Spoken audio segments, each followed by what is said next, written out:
Introduction to the Gospel of Luke.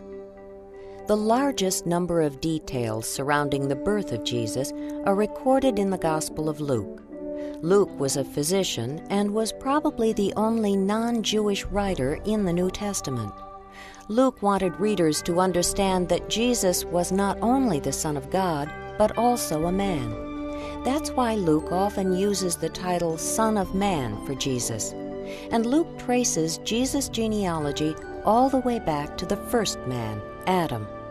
According to Luke, Jesus lived the perfect life as a man, and thus became the perfect sacrifice for our sin, so we may be saved.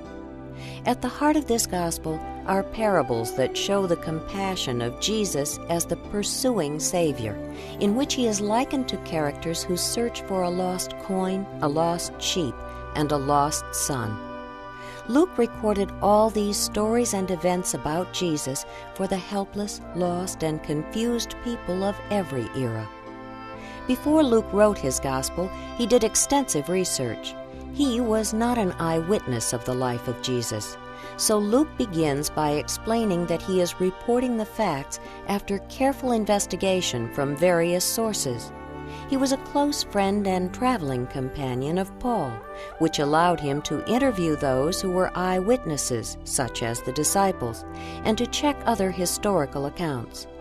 Luke watched the growth of the early church and wrote a history of that period, which is called the Acts of the Apostles. You may know it as the Book of Acts.